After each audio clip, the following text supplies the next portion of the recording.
बिस्मिल्लाहिर्रहमानिर्रहीम। दोस्तों, अरशद लोधी कम दियाँ गल्लां नाल हाज़िर खिदमत है। की हाल है? ठीक ठाक हो? खरीद नाल दोस्तों, हज़रत अब्दुल मालिक बहुत बड़े बजुर्ग होए ने। वो सुनाते ने कि मैं हज करने वास्ते गया तो हज के दौरान मैनू ख्वाब आंदा है कि ए मालिक, फलां बंदा फलां शहर का इत्थे हज करने वास्ते आया है, उन्होंने जाके पैगाम दे दे कि तेरा हज कबूल नहीं होया। जिस दिन ख्वाब आई तो मैं ख्वाब नूं थोड़ा इग्नोर किया कि शायद मेरा कोई वहम है, लेकिन अगले दिन फिर मैनू वही ख्वाब आई, मैं फिर इग्नोर किया। तीसरे दिन मैनू फिर वही ख्वाब आई तो मैं सोचा कि ख्वाब दे विच कोई हकीकत है। मैं दोस्तों उस इलाके के जोड़े लोग सन, जाहिर हर इलाके के जिस तरह पाकिस्तानी अलहदा होंदे ने, इंडियन अलहदा होंदे ने, अलहदा खैमे लगे होंदे सन। पुराने वक्त की गल है, जाहिर है उदों तो हज करने वाले लोगों की तादाद भी बहुत घट होंदी सी। मैं उस खैमे च गया, मैं जाके उस बंदे का नाम दसिया कि फलां फलां बंदा। उन्हें कहा जी हाँ है, कित्थे है जी? उन्हें दसिया कि जी फलां जगह के उत्ते वो इबादत कर रहा होएगा। मैं क्या जी कैसा बंदा है? उन्हें कहा जी बहुत नेक साले बंदा है, बहुत इबादत गुजार है। खैर मैं चल पिया, मैं जाके उस बंदे दे कोल पहुंचा, मैं देखा दूरों तो इबादत कर रहा सी। जिसले मैं उहदे कोल जाके खड़ा हो गया, उन्हें सलाम फेरिया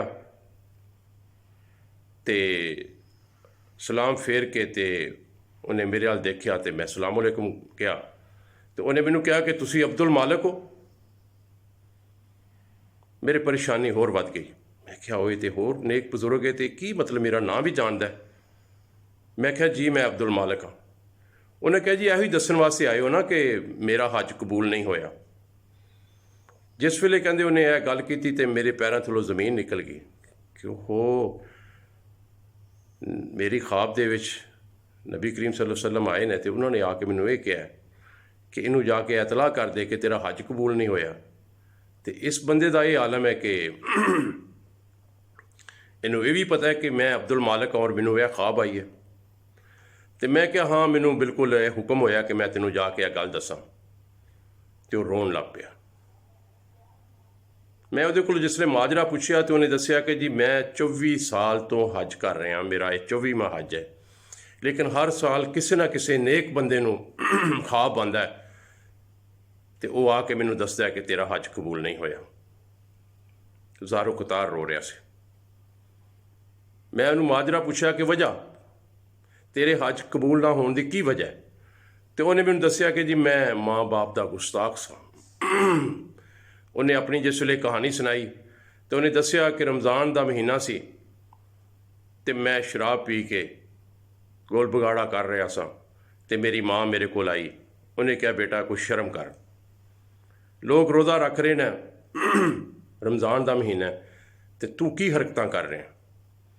कहता मैं माँ नूं धक्का मारिया ते माँ जड़ी है वो मर गई, मैं माँ को कतल कर दिता। तो जो मैनू होश आई, समझ आई, मेरी बेगम ने मेरा दरवाज़ा खोलिया तो मैनू उन्हें कहा कि मैं तेरा घर छड़ के जा रही हाँ, क्योंकि तू माँ का नहीं बनया तो तू मेरा कित्थों बनना। तो मैं अपनी माँ के मुतलक पूछा तो उन्हें कहा तेरी माँ को तो लोगों ने दफना दफनू भी दिता है। जिसले कहना मैं होश ये गल सुनी, मेरे होश कायम होए, मैं फौरी तौर पर अपना वो हथ जिहदे नाल माँ नूं धक्का मारिया सी या कतल किया सी, मैं अपना हथ वढ़ दिता। मैं अपनी सारी जायदाद, अपने पैसे, मालो दौलत जिहड़ी है वो खैरात कर दी कि शायद अल्लाह ताला मैनू माफ़ कर देवे। वो सारा कुछ करके मैं अपनी ज़िंदगी नूं बिल्कुल नेक और साले कर लिया, इबादत गुजार हो गया, दिन रात इबादत करना। 24 साल गुजर गए ने तो हर साल हज ते आना, लेकिन हर साल मैनू ये हुक्म होंदा है, किसी बजुर्ग के थ्रू आके दसिया जाता है कि तेरा हज कबूल नहीं होया। तो मैं इस तरह मायूस हो के चला जाना। अब्दुल मालिक चूँकि बहुत नेक बजुर्ग सन, उन्होंने जिस वे अल्लाह ताला की तरफ निगाह की, नबी करीम सल्लल्लाहु अलैहि वसल्लम नाल राबता किया तो उसका मतलब दसिया कि यदा कोई बख्शिश का जरिया है। तो उन्हें कहा कि क्यामत तक नहीं बख्शिया जा सकता, लेकिन एक है कि क्यामत वाले दिन जिस वेले इनू कहा जाएगा कि इनू दोजक च लै जाओ, फरिश्ते इनू खिंच के दोजक की तरफ ले जाएंगे, एक घूम के अपनी माँ की तरफ देखेगा। फरिश्ते फिर खिंचणगे, फिर घूम के अपनी माँ की तरफ देखेगा। फरिश्ते फिर खिंचणगे, फिर घूम के अपनी माँ की तरफ देखेगा तो कहेगा, माँ मैनू दोजक च सुट्टन लगे ने, माँ मैनू साड़न लगे ने। तो माँ कहेगी, बच्चा मैं तेनू माफ़ कर दिता। तो अल्लाह अगे दुआ करेगी, या अल्लाह पाक मैं अपने बच्चे नू माफ़ करनी हाँ, तू भी इनू माफ़ कर दे। तो अल्लाह पाक इनू माफ़ कर देगा तो इनू जन्नत च भेज देगा। तो दोस्तों गल करने का मकसद ये सी कि मावां ठंडियां छावां वो ये मावां नहीं जे लभदियां जिंदगी दे विच। अगर तुहाडियां माँ बाप जिंदा ने तो उन्हां दी खिदमत कर लो, उन्हां दी खिदमत कर लो, उन्हां कोलों माफ़ी मंग लो, तौबा तिला कर लो। अगर कोई गलती कोताही हो गई है तो उन्हां दी शान च अगर कभी गुस्ताखी कर ली जाए तो उन्हां कोलों माफ़ी मंग लो। अज मेरे माँ बाप इस दुनिया ते नहीं गए, लेकिन मैं अल्लाह का शुक्र अदा करना कि मेरे माँ बाप दोनों इस दुनिया तो मेरे तो खुश गए ने। तो दोस्तों अल्लाह अगे यही दुआ करना कि अल्लाह पाक सब दे माँ बाप अपनी औलाद तो खुश जान। तो माँ बाप की कदर करया करो, उन्होंने आगे कदी उफ ना करया करो, क्योंकि नबी करीम सल्लल्लाहु अलैहि वसल्लम का हुक्म भी है कि जो तुहाडे माँ बाप बुढ़े हो जान तो उन्होंने आगे उफ भी ना करो।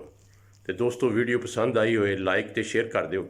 ਜਿਹੜੇ दोस्त चैनल ते नवे ने बैल का बटन दबा के शेयर कर दियो और सबसक्राइब करके चैनल च शामिल हो जाओ। इंशाअल्लाह इस तरह दी प्यारी प्यारी मुफीद वीडियो मिलती रहनगियां। अगली वीडियो तक इजाज़त, अल्लाह हाफिज़।